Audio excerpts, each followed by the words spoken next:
जय श्री हरि विष्णु। दोस्तों, welcome to my YouTube channel. आज पराशव एकादशी है, जिसे पार्श्व एकादशी या पद्मा एकादशी भी कहा जाता है। या वामन रूप जब धारण किए थे भगवान श्री हरि विष्णु, उस समय की एकादशी है। तो इसमें एकादशी व्रत कथा आपके सामने लेके आ रहा हूँ। आइए भगवान श्री हरि विष्णु के चरणों प्रणाम कीजिए। हमारे चैनल को ज़्यादा से ज़्यादा सब्सक्राइब कीजिए, वीडियोस व्यू कीजिए। यह एकादशी जो है आज है 14 सितंबर को। इसका टाइमिंग है 6:07 से 15 सितंबर को 8:35 AM तक। संडे को इसका 8:35 AM से बाद ही आपका पारण होगा। तो इस एकादशी का मैं आपके सामने व्रत कथा हिंदी में रख रहा हूँ। आइए भगवान श्री हरि विष्णु के चरण प्रणाम कीजिए। और डिस्क्रिप्शन में मैं एकादशी का टाइमिंग भी डालूंगा, मुहूर्त भी डालूंगा, तो आप ध्यान से एकादशी करें। जय श्री हरि विष्णु, जय श्री हरि विष्णु। विष्णु भगवान की जय, विष्णु भगवान की जय। ओम ब्रह्म बृहस्पते नमः। ओम नमो भगवते वासुदेवाय। आज पार्श्व परिवर्तनी एकादशी है, जिसे परश्वा एकादशी के नाम से जाना जाता है। परश्वा एकादशी भगवान विष्णु को समर्पित है। ओम विष्णुवे नमः, विष्णुवे नमः, विष्णुवे नमः, विष्णुवे नमः, विष्णुवे नमः। ओम विष्णुवे नमः, विष्णुवे नमः, विष्णुवे नमः।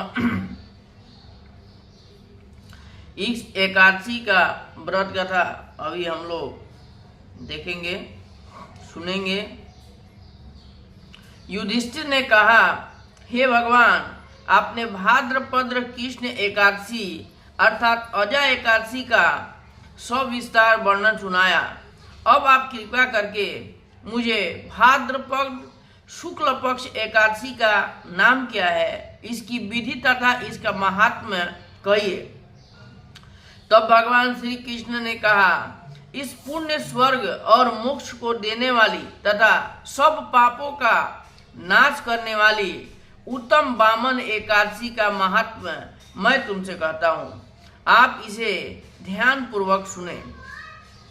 यह भाद्रपद शुक्ल एकादशी को पद्मा एकादशी, परिवर्तनी एकादशी, जयंती एकादशी, जल झूलनी एकादशी या देव झूलनी एकादशी एवं वामन एकादशी भी कहते हैं। इस दिन यज्ञ करने से वाजपेय यज्ञ का फल मिलता है। पापियों के पाप नाश करने के लिए इससे बढ़कर कोई उपाय नहीं। जो मनुष्य परिवर्तनी एकादशी के दिन मेरे वामन रूप की पूजा करता है, उससे तीनों लोग पूज्य होते हैं। अतः मोक्ष की इच्छा करने वाले मनुष्य को इस व्रत को अवश्य करना चाहिए। जो कमल नयन भगवान का कमल से पूजन करते हैं, वे अवश्य भावन भगवान के समीप जाते हैं। जिसने भाद्रपद शुक्ल एकादशी को व्रत और पूजन किया, उसने ब्रह्मा विष्णु सहित तीनों लोकों का पूजन किया।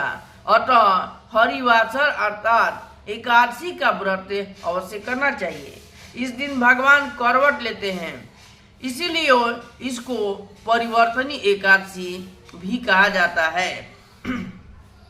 भगवान के वचन सुनकर युधिष्ठिर बोले कि हे भगवान, आप मुझे अति संदेह हो रहा है कि आप किस प्रकार सोते और करवट लेते हैं तथा किस तरह राजा बलि को बांधा और वामन रूप रखकर क्या क्या लीलाएं की।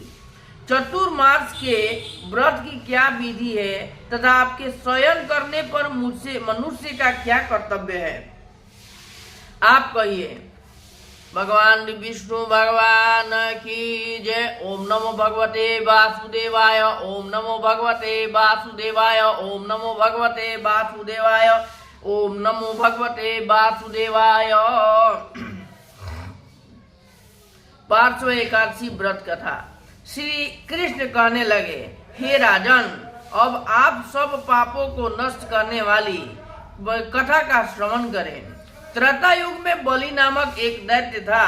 वह मेरा परम भक्त था। विविध प्रकार के वेद सूक्तों से मेरा पूजन किया करता था और नित्य ही ब्राह्मणों का पूजन तथा यज्ञ के आयोजन करता था। लेकिन इंद्र से द्वेष के कारण उसने इंद्रलोक तथा सभी देवताओं को जीत लिया। इस कारण सभी देवता एकत्र होकर सोच विचार कर भगवान के पास गए। बृहस्पति सहित इंद्रादि देवता प्रभु के निकट जाकर और नतमस्तक होकर वेद मंत्रों का द्वारा भगवान का पूजन और स्तुति करने लगे। अतः मैंने वामन रूप धारण करके 5वां अवतार लिया और फिर अत्यंत तेजस्वी रूप से राजा बलि को जीत लिया। इतनी वार्ता सुनकर राजा युधिष्ठिर बोले कि हे जनार्दन, आपने वामन रूप धारण करके उस महाबली दैत्य को किस प्रकार जीता? श्री कृष्ण कहने लगे, मैंने वामन रूपधारी ब्रह्मचारी बलि से 3 पग भूमि की याचना करते हुए मुझको 3 लोक के समान है, और हे राजन, यह अवश्य तुम दे ही दोगे। राजा बलि ने इसे तुच्छ याचना समझकर 3 पग भूमि का संकल्प मुझे दे दिया, और मैं अपने त्रिविक्रम रूप को बढ़ाकर यहाँ तक कि भूलोक में पद, भूलोक में जंघा, स्वर्ग लोक में कमर, महलोक में पेट, जनलोक में हृदय, यमलोक में कंठ की स्थापना कर सत्यलोक में मुख और उसके ऊपर मस्तक स्थापित किया। सूर्य, चंद्रमा आदि सब ग्रह गण, योग, नक्षत्र, इंद्रादि देवता और शेष आदि सब नागगणों ने तब विभिन्न प्रकार के वेद सूक्तों से प्रार्थना की। तब मैंने राजा बलि का हाथ पकड़कर कहा कि हे राजन, एक पद से पृथ्वी, दूसरे से स्वर्गलोक और पूर्ण हो गए, अब तीसरा पग कहाँ रखूं? तब बलि ने अपना सिर झुका लिया और मैंने अपना पैर उसके मस्तक पर रख दिया, जिससे मेरा वह भक्त पाताल को चला गया। फिर उसकी विनती और नम्रता को देखकर मैंने कहा कि हे बलि, मैं सदैव तुम्हें निकट ही रहूंगा। विरोचन पुत्र बलि से कहने पर भाद्रपद शुक्ल एकादशी के दिन बलि के आश्रम पर मेरी मूर्ति स्थापित हुई। इसी प्रकार दूसरी क्षीर सागर में स्नान के षष्ठ पर हुई। हे राजन, इस एकादशी को भगवान का शयन करते हुए करवट लेते हैं, इसलिए तीनों लोकों के स्वामी भगवान विष्णु का उस दिन पूजन करना चाहिए। इस दिन तांबा, चांदी और चावल और दही का दान करना उचित है। रात्रि को जागरण अवश्य करना चाहिए। जो विविध पूर्वक इस एकादशी का व्रत करते हैं वे सब पापों से मुक्त होकर स्वर्ग में जाकर चंद्रमा के समान प्रकाशित होते हैं और यश पाते हैं।